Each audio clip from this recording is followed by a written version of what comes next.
Welcome back to Scattered Pearls. And prior to the break, we were speaking of the love of Allah subhanahu wa ta'ala on every single one of us. The Arabic proverb says beautifully, لَيْسَ الشَّأْنُ أَن تُحِبْ وَلَكِنَّ الشَّأْنُ أَن تُحَابْ. There is nothing amazing or out of this world when you love, but it is when you are loved. Because it's logically, you would understand that to love others is much more easier than to be loved by others. So this is how it is generally in the world. However, when it comes to our relationship with Allah subhanahu wa ta'ala, Allah subhanahu wa ta'ala already loves us. O believer, O mother, O sister, O brother, O father in Islam, understand that Allah loves you already. Allah is waiting for you to show your love for Him. I share with you a joke. Once there was a beggar. So this beggar used to roam the streets. And one day, all of a sudden, he started telling people that, hey, you know what? I'm getting married to the princess. So everyone started laughing at him, like me and you. Where would a beggar get married to the princess? So he told them that, you do not understand? They said, no, we do not understand. Please explain. So he says, oh, it's already done, deal. It's already been organized. So they laughed at him even more. He said, if you don't believe me, already 50% of it is already confirmed. So people started to doubt. People were like, oh, now what is this guy actually meaning? What is he talking about? So then he explained to them and he said, see, in love you have 100%. 50% from the one side, the male side, and 50% from the female side. In terms of my relationship with the princess, my 50% is already there, and that's what I'm speaking about. I am just waiting for her 50%. So yes, he was foolish enough to think that the princess is going to fall in love with him. I'm saying Allah already loves us. We don't have to wait for Allah's half in this equation. It's already there for every single one of us.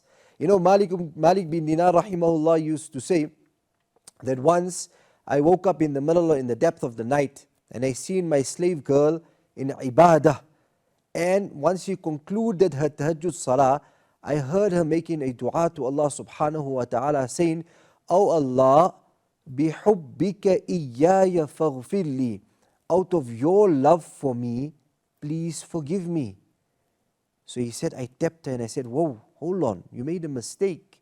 You're supposed to say, bihubbi iyaka faghfirli. Oh Allah, out of my love for you, please forgive me. What guarantee do you have that Allah loves you? What guarantee do you have that Allah loves you? So she turns around, and this is what we were speaking about prior to the break.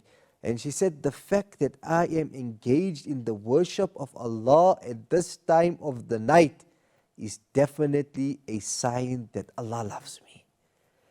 It's definitely a sign that Allah loves me. Whenever you're going to do any good action, it is a sign that Allah loves you. I share with you another scenario, an incident narrated by one of our scholars. He says that one day a father set out from home and he addressed his 3 sons. And he said, I want to give you all a task. The task is to wash the car. If you all do it, you will receive a reward. The reward is 100 rand, for example. If you don't, you will receive a punishment. And that is my hand, my fist, the beating, whatever it is. And he sets out to work. And when he returns, he comes home, he looks outside, he says, okay, the car has been washed. And he thinks to himself, okay, let me go inside and get further information as to what had happened here. He goes in the home, he summons his sons, he said, okay, come to me, my boys, please let me know what happened today. So they said, my father, you had instructed us to wash the car, so we had done it. So he calls the first one and he asks him, okay, you've completed the task, but tell me, why did you do it? Why did you wash the car? So he said, for the reward, because with 100 rand, I can buy something, I can enjoy life. So the father said, fair enough. He gives him the 100 rand and tells him, go. The second child comes and he asks him, why did you do it? So he says, my father, I know how hard you hit. I know how hard is the slap of your hand. So I was scared of your punishment. Hence, I washed the car. So he also got his reward and he moved on. The third son then comes forward and the father asks him, why did you do it? So the son says, my father, the fact that you instructed me to do something, out of my love for you, I decided to do it. Because you are my father. He also got 100 rand and he also moved along. But let us be honest, right now, if we were a parent, each and every one of us would say that boy stole my heart. That boy took it away. There is nothing wrong if we do a good action, and we should be doing it with the hope and anticipation of reward. Or we staying away from an evil action out of the fear and adhab of the punishment of Allah, and that is Jahannam. But at the same time, let us not forget to inculcate and attach love to our ibadah. That when we worship Allah, we worship Him with love. When we stand for salah and we lift up our hands, yes, we are going to be answerable on the day of Qiyamah. أول ما يحاسب به عبد يوم القيامة الصلاة أو كما قال عليه الصلاة والسلام. The first thing you will be reckoned for on the day of Qiyamah is your salah. If it is in order, everything else will be in order. And if it is not in order, then you are going to be in problems. But lift it because you are worshipping your Creator.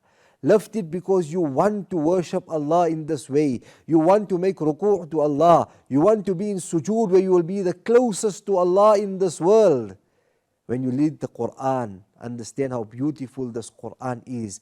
Do it because you love Allah. Don't do it because you have to finish khatams. Don't do it because people will ask you, how much Quran have you read in the month of Ramadan? How much Quran have you read out of the month of Ramadan? What I'm saying, the message is clear. In summary, we started off by saying, Allah loves us all as collectively as the Ummah of Rasulullah sallallahu alaihi wasallam. But we need to realize, we need to keep it in our hearts. We need to focus on this aspect that Allah loves every single one of us. And the more we are going to do actions which are pleasing to Allah, the more the love of Allah will be upon us. So yes, Allah doesn't love everyone equally. The more we're going to be obedient to Allah, the more we will earn Allah's love. The more we're going to do good actions, the more we will earn Allah's love. The more we will do things keeping in mind the love of Allah and attach love to our ibadah, the more Allah subhanahu wa ta'ala will love us. That is the amazing nature of a believer, that we can do everything like everybody else, but there's a difference. We eat with the sunnah of Rasulullah sallallahu alaihi wasallam, we'll get reward, we'll get the happiness and the pleasure of Allah subhanahu wa ta'ala. We'll sleep like everybody else, but we'll do it for the sake of Allah as per the way of the Prophet sallallahu alaihi wasallam. In that we'll earn reward. Like that, we'll also do actions, and as believers we will all do actions. I am saying, do the action with the love of Allah subhanahu wa ta'ala. Allah already loves me and you. Allah is waiting for me and you to love Him back. That famous hadith, and we conclude, where Allah subhanahu wa ta'ala says, you come one handspan to me, I come one arm's length. You come one arm's length, I come walking. You come walking, I come running. That shows Allah is willing to do more than we will do. Allah is willing to love more than we will love. Allah is just waiting for us to see that we love Him. For me, until next time, fi amanillah, assalamu alaikum wa rahmatullahi wa barakatuh.